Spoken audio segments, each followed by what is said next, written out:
হালিশহর পৌরসভার অন্তর্গত ২ নম্বর ওয়ার্ডের সমাজ সাহাপাড়া সংলগ্ন অঞ্চলে এলাকাবাসীর দীর্ঘদিনের প্রাধান্যকে মান্যতা দিয়ে উদ্বোধন হল নবনির্মিত সুস্বাস্থ্য কেন্দ্রের।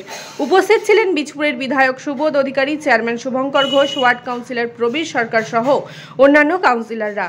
ওয়ার্ড কাউন্সিলর প্রবীর সরকার স্থানীয় অধিবাসীদের দুটি দাবি বিধায়ক এবং চেয়ারম্যানের কাছে তুলে ধরেন। দাবি দুটি নিয়ে চেয়ারম্যান শুভঙ্কর ঘোষ বলেন, মানুষের সমস্ত দাবি পূরণ করা হবে। এখনো অনেক কাজ বাকি আছে। উন্নয়নের কাজ আগেও আমরা করেছি এবং আগামীতেও করব। পাশাপাশি বিধায়ক বললেন, এই স্বাস্থ্যকেন্দ্র হওয়ার ফলে ওয়ার্ডের মানুষ উপকৃত হবেন, স্বাস্থ্য পরিষেবা আরও উন্নত হবে। আমি প্রথমে মাননীয় মুখ্যমন্ত্রী মমতা বন্দ্যোপাধ্যায়কে ধন্যবাদ জানাই। তিনি শিক্ষা, স্বাস্থ্য, মানুষের হেলথের ব্যবস্থা, আপনারা জানেন স্বাস্থ্যসাথী কার্ডের ব্যবস্থা করেছেন। স্বাস্থ্যসাথী কার্ডে এবার যারা ক্যান্সার রুগী, ক্যান্সার পেশেন্ট, তারাও এই স্বাস্থ্যসাথী কার্ডে আওতা আসবে। তো আপনারা সকলেই জানেন কেন্দ্রের সরকার সমীক্ষা অনুযায়ী আজকে ভারতবর্ষের মধ্যে হেলথের শ্রেষ্ঠ হচ্ছে বাংলা। সেখানে পিজি হসপিটাল এশিয়ার মধ্যে টপ। তো সেই জায়গায় মমতা বন্দ্যোপাধ্যায় মানুষের সেই সুবিধা করে দিয়েছেন। সেখানে আমি হালিশহর পৌরসভা পৌরপ্রধান শুভঙ্কর ঘোষ সহ এখানকার যিনি কাউন্সিলর রয়েছেন, পৌরপিতা প্রবীর সরকার মহাশয় সহ আরও যারা বোর্ডে রয়েছেন বা যারা আধিকারিকরা রয়েছেন, যারা এই কাজগুলো করছেন, তাদের সকল টিমকে, যে টিম স্পিরিট, ফটাফট কাজ করে দেওয়া, মানুষের কাছে পৌঁছে দেওয়া, আমি সকলকে সাধুবাদ অভিনন্দন জানাই। আর মাননীয় মুখ্যমন্ত্রী মমতা বন্দ্যোপাধ্যায় সবসময় বলেছেন মানুষের সাথে মানুষের কাজ করতে। সেই কাজটা হালিশহর পৌরসভা করে দেখাচ্ছে। যে কোনো কাজের ক্ষেত্রে পৌরসভা যেতে হতো এখানকার সাধারণ মানুষকে, এখন এই জায়গা থেকে কী কী পরিষেবা পাওয়া যাবে সাধারণ? না, আমাদের তো মাননীয় মুখ্যমন্ত্রী মমতা বন্দ্যোপাধ্যায়, আমি বললাম কি আজকে দুয়ারে সরকারের যে প্রকল্প, সেটা সেই প্রকল্পেতে আপনারা দেখছেন যেখানে বিজেপি শাসিত, যেখানে বিজেপিদের ভরসা করে ভোট দিয়েছে সাধারণ গরিব মানুষরা, তাদের ঘর বাড়ি ভাঙচুর করা হচ্ছে। আমি দেখছি কেন ভাঙচুর করা হচ্ছে, বলছে তাদের সঠিক ডকুমেন্টস নেই। আমার কথা হচ্ছে, যারা এই অভিযোগ করছে 70 বছর ধরে, 80 বছর ধরে যারা বসবাস করছে, তারা তো দেশের মানুষ।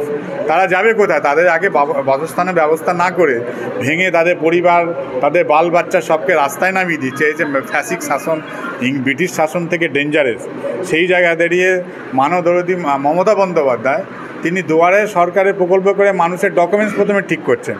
কার এসটি সার্টিফিকেট দরকার, কার ওবিসি দরকার, কার ভোটার আধার কার্ড কি ঠিক সঠিক আছে কি না। আপনি দেখবেন আমাদের বিভিন্ন জায়গায় যারা মামাটি মানুষের সৈনিক, আমাদের যারা তৃণমূলের সৈনিকরা রয়েছে, সব ঘরে ঘরে যাচ্ছে, গিয়ে তাদের ভোটার কার্ড দেখছে, কজন ভোটার আছেন না আছেন। কারণ এই জন্য ভবিষ্যতে যাদের কেন্দ্র সরকার কিছু চাপিয়ে না দিতে পারে, সেই অসহায় মানুষদের যেন অসুবিধা না হয় তার ব্যবস্থা করছেন। সেই জায়গায় দাঁড়িয়ে মানুষ, বাংলার মানুষ জানে কি মমতা বন্দ্যোপাধ্যায় ছাড়া আর আমাদের এই সাধারণ অসহায় মানুষদের পাশে কেউ থাকবে না।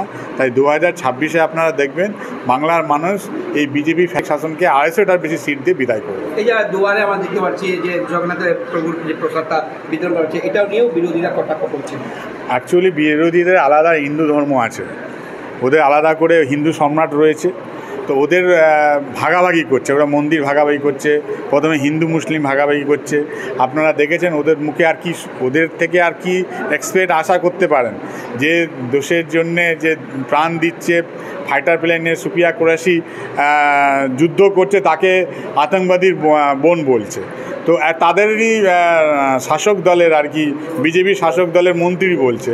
তো সেই রকম অশিক্ষিত আল কালচার, দেশের যত শত্রু দেখছেন আপনারা, যত এজেন্সি ধরা পড়ছে পাকিস্তান থেকে বিভিন্ন দেশে, সব বিজেপি আরএসএসের লোক।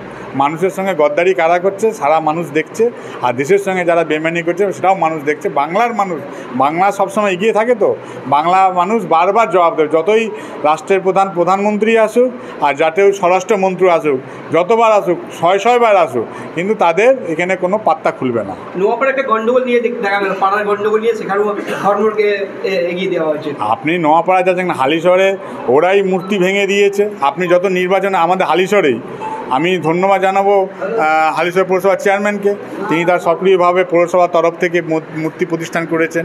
ওরা বিভিন্ন জায়গায় যত নির্বাচন সামনে আসবে দেখবেন হিন্দু মুসলিম ঝামেলা করাবে আর মন্দির ভাঙবে। দেখবেন বিভিন্ন জায়গায় মন্দির ভাঙবে, যত ইলেকশন এগিয়ে আসবে আর বিভিন্ন জায়গায় মন্দির ভাঙা শুরু হয়ে যাবে।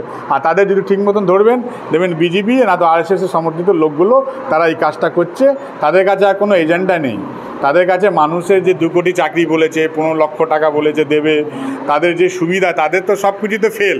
এমনকি দেশের যুদ্ধক্ষেত্রেও ফেল হয়ে গেছে। আমেরিকা যেরকম চমকেছে, সে চমকে ল্যাজ গুটিয়ে প্রধানমন্ত্রী ঘরে ঢুকে গেছে। এখন তাদের কাছে হিন্দু মুসলিম ছাড়া আর মানুষের কাছে ভেদাভেদ ছাড়া কোনো রাজনীতি নেই। আমাদের প্রতিটা সেক্টরকে নিয়ে এগোনোর চিন্তাভাবনা রয়েছে। কনজারভেন্সি হোক, হেলথ হোক, বাকি ডিপার্টমেন্টগুলো, পিডব্লিউডি হোক, সবটা নিয়ে এগোনোর চেষ্টা করা হচ্ছে। সেটাই বিধায়ক সাহেবের নির্দেশ মতো অলরেডি 6টা আজকে নিয়ে হয়ে গেল। আরও 4টের কাজ চলছে, যে 4টে সেগুলো খুব তাড়াতাড়ি শেষ হয়ে যাবে। এখানকার যিনি তিনি দুটো দাবি রেখেছেন আপনাদের কাছে। কবিরদা দেখুন, প্রতিদিন কাজ বেরোবে। মিউনিসিপ্যালিটি মানেই প্রতিদিন মানুষের নতুন নতুন করে ডিমান্ড বেরোবে, সেগুলো সলভ আমাদেরই করতে হবে। অতএব বলেছেন, অবশ্যই একটা ফান্ডের ইস্যু থাকে, এগুলো টেন্ডার কমিটি দিয়ে দেওয়া, টেন্ডার পাস করতে হয়, বিওসি যেতে অনেকটা ফর্মালিটিস আছে। অবশ্যই আমরা এগোবো এটা নিয়ে, যখন মানুষের ডিমান্ড আছে সেটা এগোবো আমরা অবশ্যই। কাজ হবে যদি হয় তো বিধায়ক সাহেব যেটা বললো, একটা ফেন্সিং করে দেওয়া, এটা ক্লিনিং করে যেন খেলাধুলা করতে পারে তার ব্যবস্থা করে দেওয়া। আর একটা র্যাম্পের কথা বলেছে, ড্রেনের ওপর থেকে অলরেডি একটা ইরিগেশন থেকে র্যাম্প পাস হয়ে গেছে, আবার আমরা ইরিগেশনকে চিঠি করছি তো একটা র্যাম্প দেওয়া যায়। এই স্বাস্থ্য কেন্দ্রে কি ডক্টরও থাকবে? হ্যাঁ, ডক্টররা বসবে, নার্সও বসবে। এর একটা প্যানেল তৈরি হচ্ছে গভর্নমেন্টের পক্ষ থেকে, সারা বাংলা জুড়ে যা হচ্ছে সেখান থেকেই ডক্টররা আসবে। অলরেডি আমাদের এর আগে যেগুলো শুরু হয়েছিল দেখবেন, সেগুলো কিন্তু অল্টারনেটিভ করে ডক্টররা বসছে, নার্সরা রয়েছে। ওপার থেকে আসার কিছু মানুষের অসুবিধা হচ্ছে, তাদের না, ওইটাই বললাম, একটা র্যাম্প তৈরি করার কথা বললো আজকে প্রবীরদা বলেছে। অবশ্যই আমরা ইরিগেশন ডিপার্টমেন্ট যে খালের কাজ শুরু করেছে, ইরিগেশন ডিপার্টমেন্টকে চিঠি করে দিচ্ছে, যত তাড়াতাড়ি সম্ভব তাদের সাথে যোগাযোগ করে যাতে করা যায় র্যাম্পটা, তার ব্যবস্থা করা হবে। না দেখুন, আমাদের বিধায়ক সুবোধ অধিকারী এবং আমাদের এনার্জেটিক চেয়ারম্যান শুভঙ্কর ঘোষ আমাদের পৌর বোর্ডের নেতা। শুভঙ্কর ঘোষকে সামনে রেখে এই পৌর বোর্ড বিধায়কের তত্ত্বাবধানে সারা হালিশহর জুড়ে ডেভেলপমেন্টের বন্যা বইয়ে দিয়েছে, এবং তারই নিদর্শন আজকে হালিশহর 2 নম্বর ওয়ার্ডে।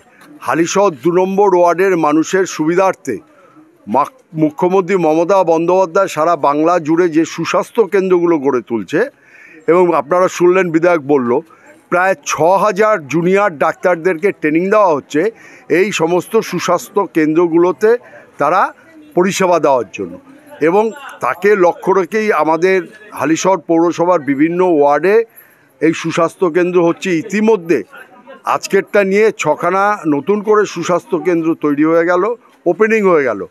আরও 5খানার কাজ চলছে, অচিরেই তারও কাজ শেষ হবে। এবং সারা হালিশহরের সাথে সাথে 2 নম্বর ওয়ার্ডের পল্লীবাসীরাও এই সুবিধা পাবে যে হঠাৎ করে কারো কিছু হয়ে গেল ছোটোখাটো ব্যাপারে, তাদের আর হালিশহর পৌরসভা বা অন্যান্য জায়গায় ছুটতে হবে না, তারা তাদের অঞ্চলেই সেই পরিষেবাটা, স্বাস্থ্যকেন্দ্রিক পরিষেবাটা তারা পেয়ে যাবে। এই যে পল্লীবাসীদের জন্য আরেকটা সুখবর শোনা গেল, সেটা কি? পল্লীবাসীদের জন্য সুখবর, পল্লীবাসীদের একটা ডিমান্ড ছিল, এই যে জংলাগুলো আছে এই জায়গাটাকে পরিষ্কার করে ফেন্সিং লাগিয়ে এটাকে একটা চিলড্রেন পার্কের মতো করে দেবে, বিধায়ক নিজেই বলল। আর পেছনে আমার বাহাতে ওই পার্টটাও 2 নম্বর ওয়ার্ডের ভেতরেই পড়ে। এই যে বাগের খালটা, আমরা অত্যন্ত গর্বিত যে এই বাগের খালে মাত্র 6-8 মাস আগে একবার পরিষ্কার হয়েছে। আবার আমি কিছুদিন আগেই দেখলাম যে হঠাৎ করে কিছু জঞ্জাল তৈরি হয়েছে। আমি আমার পৌরসভাকে জানাবার সাথে সাথে থ্রু বিধায়ক ইরিগেশন ডিপার্টমেন্টের সাথে কথা বলে আজকে প্রায় 12 দিন ধরে খাল পরিষ্কার আরম্ভ হয়েছে এবং অচিরেই এটা সমাপ্তি হবে। এবং এই জায়গাটাকেও পরিষ্কার পরিচ্ছন্ন করে এখান থেকে একটা ব্রিজ করে দিয়ে ওই পারের মানুষের সুবিধার্থে এই ব্রিজটা আমরা ডিমান্ড একটা দিয়েছি পল্লীবাসীর হয়ে, এবং তারা এগ্রি করেছে, খুব তাড়াতাড়ি সেটাও হয়ে যাবে। বাংলার মুখ্যমন্ত্রী শ্রীমতী মমতা ব্যানার্জি তিনি প্রথমেই বলেছিলেন যে আমি স্বাস্থ্য ব্যবস্থাকে সুন্দরভাবে গড়ে তুলব। সেই পথকে অনুসরণ করে আমাদের বীজপুরের সম্মানীয় বিধায়ক মাননীয় সুবোধ অধিকারী মহাশয় 2টো পৌরসভা, হালিশহর এবং কাচিয়াপাড়া পৌরসভাকে একইভাবে নির্দেশ দিয়েছে।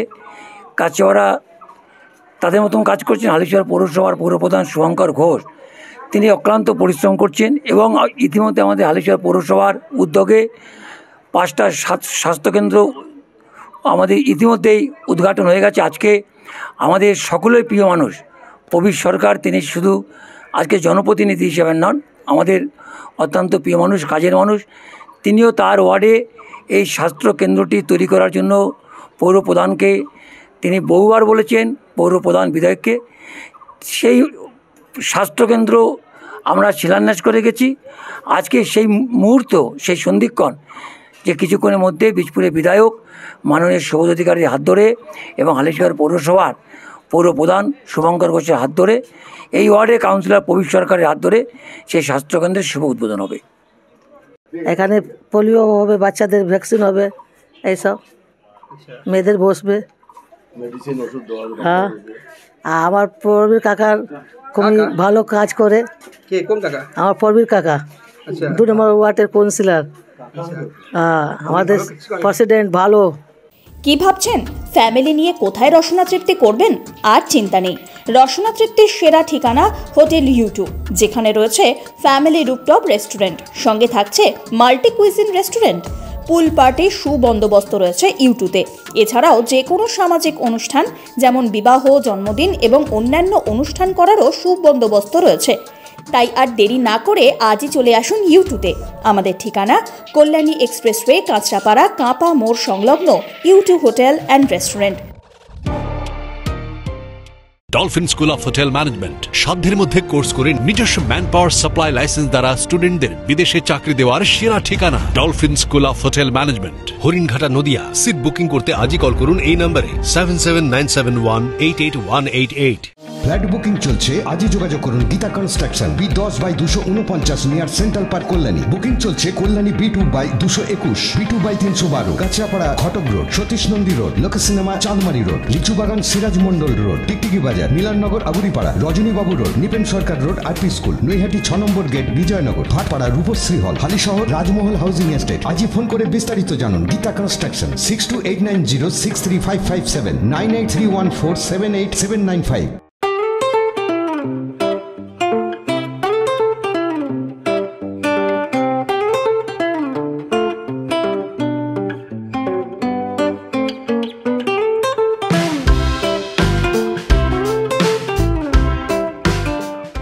নমস্কার, আমি সিরাম এন্টারপ্রাইজের প্রোপাইটার, আপনাদের সবার পরিচিত রবি বলছি। আমি আপনাদের সবার আশীর্বাদ নিয়ে আমি একটা ছোট মোবাইল আর অ্যাপ্লায়েন্সের শোরুম ওপেন করতে চলেছি আগামী 25শে ডিসেম্বর। আমার শোরুমটির গ্র্যান্ড পার্টি, আপনারা সবাই অবশ্যই আসবেন। এখানে পাবেন যে কোনো কোম্পানির AC, fridge, TV, washing machine, geyser, cooler. এছাড়া পাবেন যে কোনো কোম্পানির মোবাইল। এখানে বিশেষ সুবিধা, যে কোনো প্রোডাক্ট আপনারা ফিনান্স সহজ কিস্তি নিতে পারবেন। এছাড়া এই দিন যারা যারা পারচেস করবেন, পুরো মাস জানুয়ারি পর্যন্ত চলবে আমার অফার। যে কোনো প্রোডাক্টের উপর থাকবে ক্যাশ ডিসকাউন্ট। এছাড়া থাকবে প্রতিটি সাথে একটি করে আকর্ষণীয় উপহার। এখানে আমার লোকেশনটা আপনারা অবশ্যই শুনবেন। আমার লোকেশনটা জাগুলি থেকে পায়ে হেঁটে একটু আগিয়ে ডান দিকে রয়্যাল এনফিল্ড শোরুমের উল্টো দিকে দোতলায় আমার শোরুমটি।